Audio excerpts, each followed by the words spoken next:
4-5 बजे सोई थी। हाँ, पढ़ाई कर रही थी वो रात को, और सान्या बोल रही है वो रिकॉर्डेड क्लास ले लेगी बाद में। अच्छा, चलो ठीक है, कोई प्रॉब्लम नहीं है।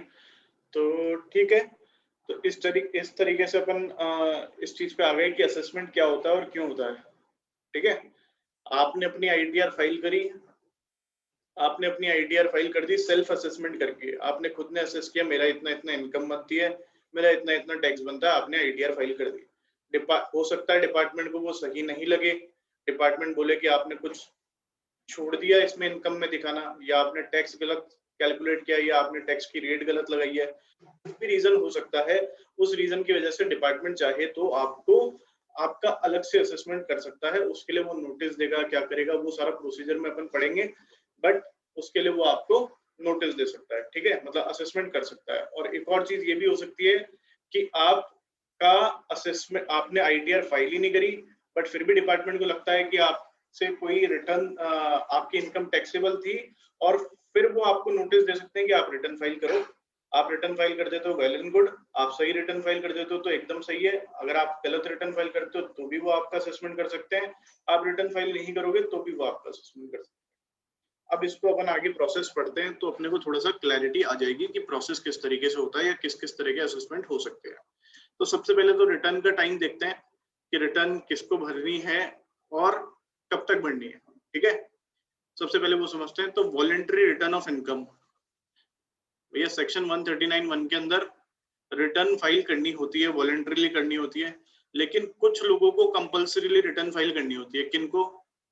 सर, कंपनीज और फर्म्स, जो भी private limited public limited company होती है उनको, और फर्म्स को, पार्टनरशिप फर्म्स को कंपल्सरीली रिटर्न फाइल करनी पड़ेगी। फॉर एग्जांपल, आपने पैन नंबर ले लिया, आपने कंपनी रजिस्टर करा ली, आज कंपनी रजिस्टर करा ली आपने 4 अगस्त 2020-21 को।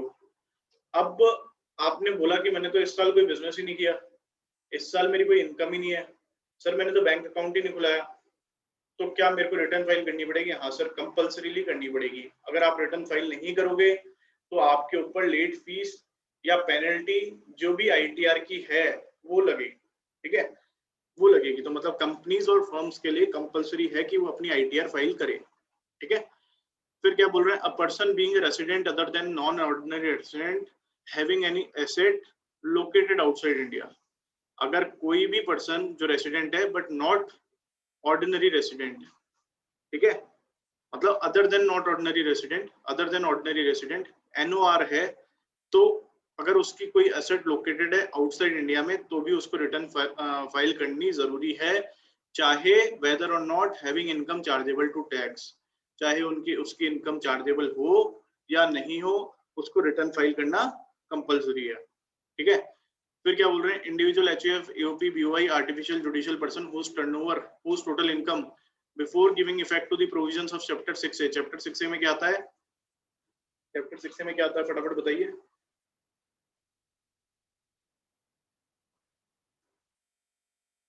चैप्टर 6A में आते हैं आपके डिडक्शंस। चैप्टर 6A में क्या आते हैं? डिडक्शंस आते हैं। तो चैप्टर 6A के डिडक्शंस को यूज करने से पहले और section 54, 54B, D, EC, F, G, GA, GB ये किस चीज के थे? Capital gain. और उन कैपिटल गेन वाले सेक्शंस को यूज करने से पहले अगर आपकी इनकम एग्जेम्पशन लिमिट से ज्यादा है, एग्जेम्पशन लिमिट क्या है? बेसिक एग्जेम्पशन लिमिट क्या है? 2.5 लाख। 2.5 लाख। तो इससे मतलब नहीं है कि वो 5 लाख तक है तो भी आप आईटीआर फाइल नहीं करें। अगर आप ऐसा बोलो किसी को कि सर मेरी सैलरी तो 3.5 लाख रुपीस थी, मैंने अपनी आईटीआर फाइल नहीं करी, क्यों नहीं करी? क्योंकि मेरा कोई टैक्स नहीं बनता, तो मेरा टैक्स नहीं बनता तो मैंने आईटीआर फाइल नहीं करी। तो सर आपको आईटीआर फाइल करना मैंडेटरी था, डिपार्टमेंट चाहे तो आपके ऊपर पेनल्टी लगा सकता है आईटीआर ना फाइल करने की, चाहे तो लगा सकता है, कंपल्सरी नहीं लगाएगा, चाहे तो वो लगा सकता है। क्यों लगा सकता है? क्योंकि यहाँ पे जो टर्मिनोलॉजी यूज की गई है वो ये यूज की है कि बेसिक एग्जेम्पशन लिमिट से अगर आपकी इनकम कम है तो आप फाइल मत करो, अदरवाइज आपके लिए फाइल करना कंपल्सरी है।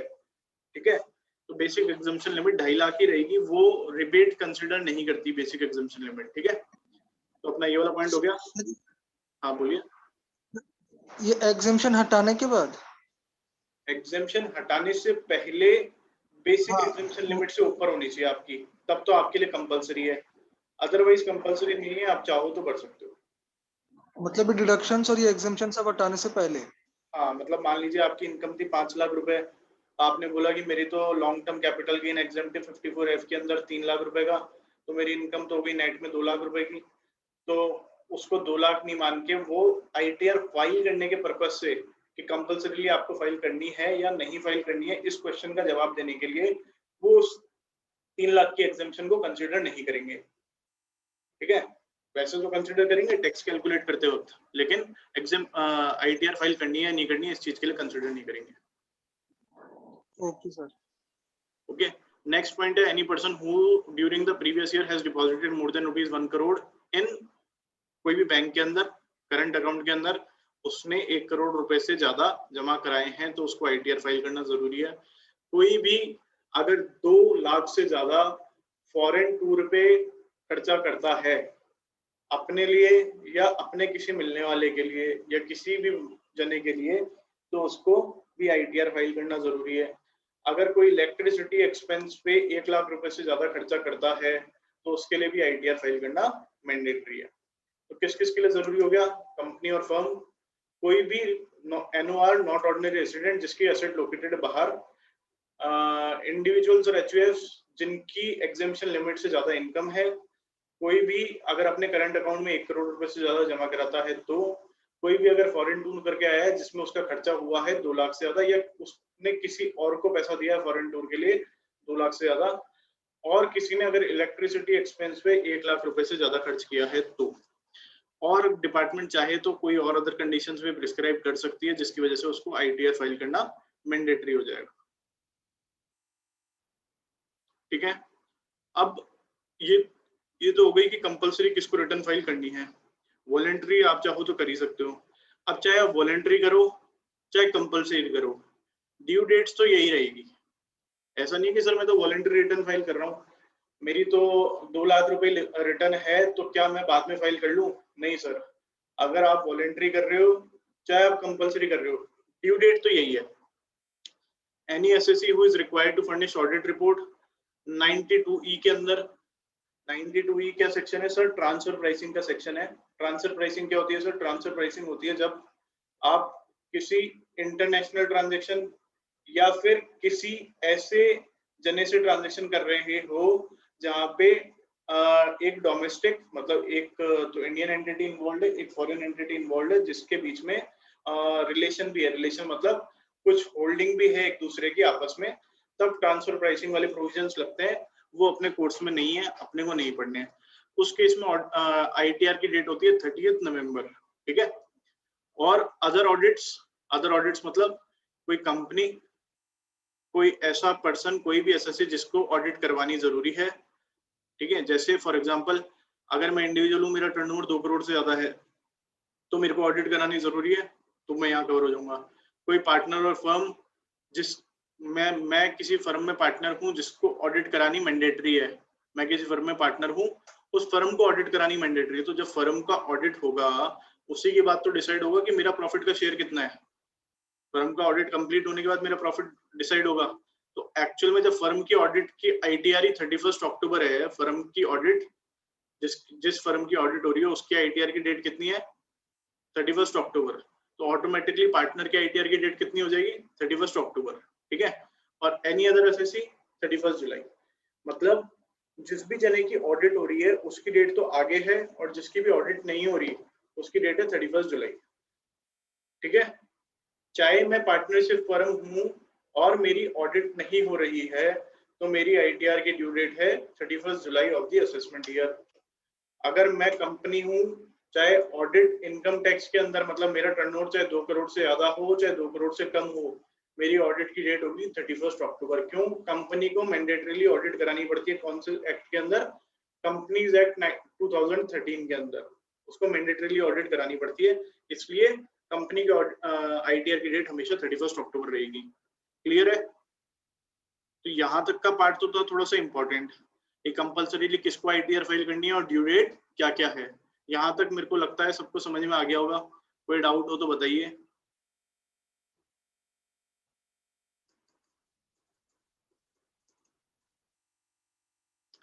ठीक है, ये बात कर रहे हैं बेनिफिशियल ओनर कौन होगा या बेनिफिशियरी ऑफ एनी एसेट कौन होगा। ये किस चीज के लिए बात कर रहे हैं कि यहाँ पे अपन ने लिखा था कि a person being resident other than not ordinary resident including any financial interest in any entity located outside India.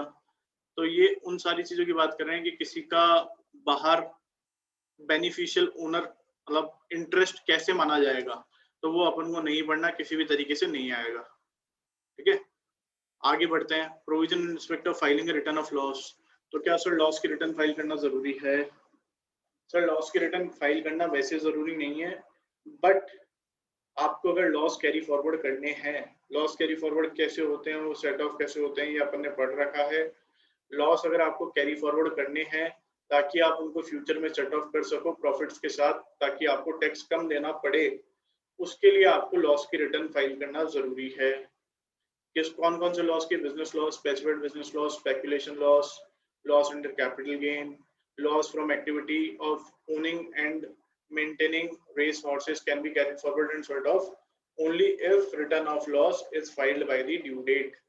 इसमें कौन सा लॉस कवर नहीं हुआ? मतलब लॉस फ्रॉम हाउस प्रॉपर्टी की रिटर्न अगर आप लेट भी फाइल करते हो तो उसका लॉस कैरी फॉरवर्ड हो सकता है। लॉस फ्रॉम हाउस प्रॉपर्टी की रिटर्न अगर आप लेट फाइल करते हो तो उसका लॉस कैरी फॉरवर्ड हो सकता है। बिजनेस लॉस, कैपिटल गेन का लॉस नहीं हो सकता। ठीक है सर, आगे ये वाली बात समझ में। फिर बोल रहे हैं sir provision in respect of filing a belated return. Belated return sir आपने ड्यू डेट तक रिटर्न फाइल नहीं करी तो उसकी जो पेनल्टी होगी वो तो हम ले लेंगे आपसे, उसकी बात तो आगे कर रहे हैं, लेकिन हम आपको लेट रिटर्न फाइल करने की भी तो कोई टाइम लिमिट दे। ऐसा तो कर नहीं सकते कि सर आज चल रहा है फाइनेंशियल ईयर 2021 खत्म हो गया, उसकी वैसे डेट थी 31 जुलाई, गवर्नमेंट ने उसकी डेट बढ़ा के अभी कर रखी है 30 सितंबर 2021। तो हम ऐसा तो कर नहीं सकते कि आपको हर मतलब टाइम कोई लिमिट ही नहीं रखे बिलेटेड रिटर्न की भी, कि आप 5 साल बाद भी इस साल की रिटर्न फाइल कर सकते हो, ऐसा तो गवर्नमेंट करेगी नहीं। तो गवर्नमेंट ने बोला कि सर हम बिलेटेड रिटर्न फाइल करने की भी आपको टाइम लिमिट दे रहे हैं कि आप मैक्सिमम कोई से भी साल की रिटर्न कब तक फाइल कर सकते हो। ड्यू डेट तो बता दी, वहां तक तो आपको फाइल करोगे तो कोई भी पेनल्टी नहीं लगेगी, लेकिन उसके बाद अगर आप फाइल करोगे तो पेनल्टी भी लगेगी, और जो अपन ने पढ़ा था सेक्शन 234B के अंदर इंटरेस्ट कल, वो भी लगेगा। ठीक है, तो any person who has not furnished the return within the time allowed to him under section 139(1). 139(1) कौन सा? जब आप टाइमली रिटर्न फाइल कर रहे हो। मे furnish the return for any previous year. कोई से भी प्रीवियस ईयर की रिटर्न कब तक फाइल कर सकता है? वो before the end of the relevant assessment year. तो सर मेरे को बता दो कि फाइनेंशियल ईयर 2021 की आईटीआर आप कौन सी डेट तक फाइल कर सकते हो? फाइनेंशियल ईयर 2021 की आईटीआर आप कौन सी डेट तक फाइल कर सकते हो? ये लाइन पढ़ के बता दो।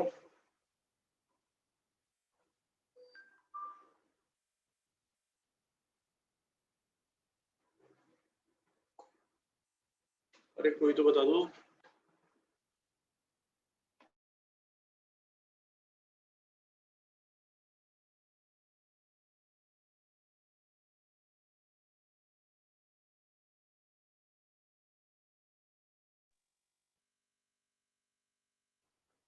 नहीं पता तो बता दो कि सर नहीं पता।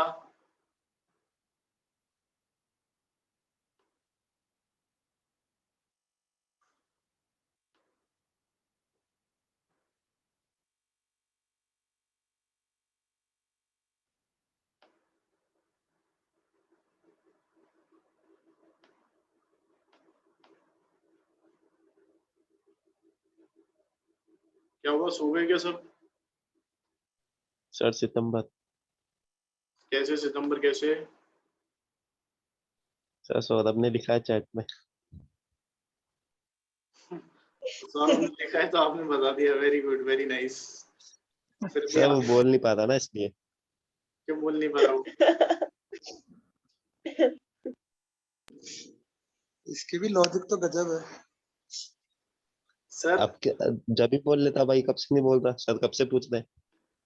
नितिन सौरभ की आवाज है। कोई बात नहीं। अब ये बोल रहे हैं any person who has not furnished the return within the time allowed under section 139(1) may furnish the return for any previous year at any time before the end of the relevant assessment year. तो relevant assessment year sir कब खत्म होगा?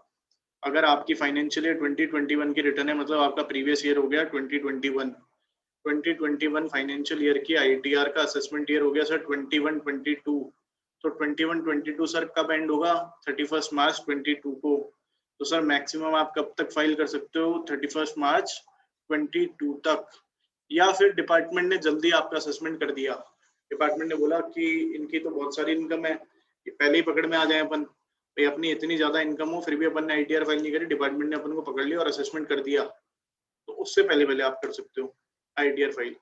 अगर तो ये वाला case तो एक बार छोड़ो, ऐसा केस तो बहुत ही कम होता है। बी पॉइंट के अंदर जो दे रखा है कि डिपार्टमेंट आपका असेसमेंट ईयर खत्म होने से पहले भी आईटीआर फाइल आपका असेसमेंट कर दे, ऐसा तो होता ही नहीं है। मतलब कोई प्रैक्टिकली 0.001% कोई ऐसा केस होता होगा जहाँ पे असेसमेंट डिपार्टमेंट आपका आईटीआर फाइल होने से पहले कर देता हो, ठीक है। तो इसलिए वो वाली चीज तो छोड़ो, लेकिन ये याद रखो before the end of the relevant assessment year आपको आईटीआर फाइल करनी है, ठीक है। आगे समझ में before the end of the assessment year कैसे हुआ, क्या हुआ?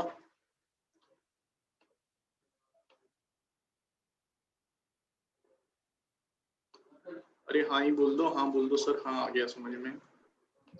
Yes sir. नितिन आ गया? Nitin, Bhavya, Parth. Yes sir. Okay हाँ, तो अब सेकंड बात कर रहे हैं, यहाँ तक की बात हो गई कि भैया बिलेटेड रिटर्न कब फाइल कर सकते हैं। अब बिलेटेड के बाद अपन एक बार देख लेते हैं रिवाइज रिटर्न, फिर 4, 5, 6 अपन वापस देखते हैं। अब बात करते हैं रिवाइज रिटर्न की। मतलब मैंने अपनी आईटीआर फाइल कर दी, मेरी आईटीआर फाइल करने के बाद मुझे पता लगा कि इसमें मेरे से कोई गलत फिगर चला गया। मान लो 1 लाख की जगह मेरे से 10,000 लिखा गया, या 1 लाख की जगह मेरे से 10 लाख लिखा गया, या कोई भी क्लैरिकल एरर मैंने उसके अंदर कर दी, या एक्चुअल में मेरी कोई इनकम मेरे को शो करनी थी बट मैंने शो नहीं करी, और मुझे पता लगा या फिर मुझे डर लगा कि डिपार्टमेंट को वैसे ही पता लग जाएगा, तो मैं खुद ही डिस्क्लोज कर देता हूँ। तो मैं अपनी रिटर्न रिवाइज कर सकता हूँ। अब रिवीजन का भी उन्होंने कुछ टाइम तो देना ही था, ऐसा तो है नहीं कि इस साल की रिटर्न को आप रिवाइज करोगे 5 साल बाद। तो उन्होंने सेम टाइम रखा है जो कि बिलेटेड रिटर्न का टाइम है, कि भैया आपने रिवाइज रिटर्न कर दी, आपने रिटर्न फाइल कर दी 31 जुलाई तक, तो आप अपनी रिटर्न को रिवाइज कर लो कब तक? 31 मार्च 2022, मतलब before the end of the relevant assessment year तक आप रिटर्न रिवाइज कर सकते हो, ठीक है।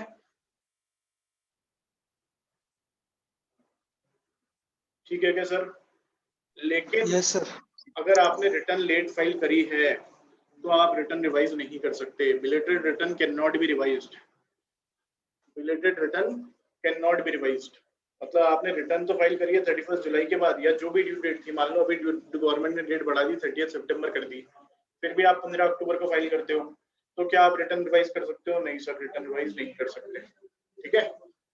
अगर आपने रिटर्न जो भी ड्यू डेट है गवर्नमेंट की, मान लो गवर्नमेंट ने ड्यू डेट ऑफ आईटीआर को ही एक्सटेंड कर दिया, तो वो फिर बिलेटेड रिटर्न की भी डेट बताएगी। मतलब मान लो कि अब अभी जैसे क्या हुआ, कोविड की वजह से गवर्नमेंट ने रिटर्न फाइलिंग की डेट को कहां तक एक्सटेंड कर दिया था? 15 जनवरी 2021 तक। कौन से फाइनेंशियल ईयर? 19-20 की रिटर्न, जो कि एक्चुअल में 31 जुलाई 20 को जानी थी, वो एक्सटेंड होके पहुंच गई 15 जनवरी 2021। तो फिर गवर्नमेंट ने जो लास्ट डेट रखी थी बिलेटेड रिटर्न की और रिवाइज रिटर्न की, वो रखी थी 31 मई 2021। Before the end of the relevant assessment year की जगह उसको 31 मई 2021 कर दिया था।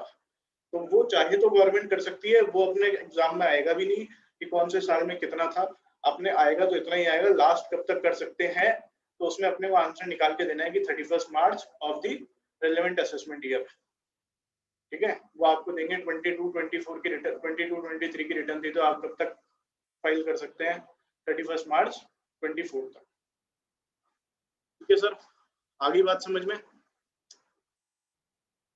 फिर अपना ऊपर रह गया था थोड़ा सा 4th, 5th, 6th। तो सर इसके अंदर क्या बोल रहे हैं कि किन लोगों को रिटर्न फाइल करना मैंडेटरी है, या किन को बेसिक एग्जाम्पशन से अगर ज्यादा हो रही है तभी फाइल करनी है।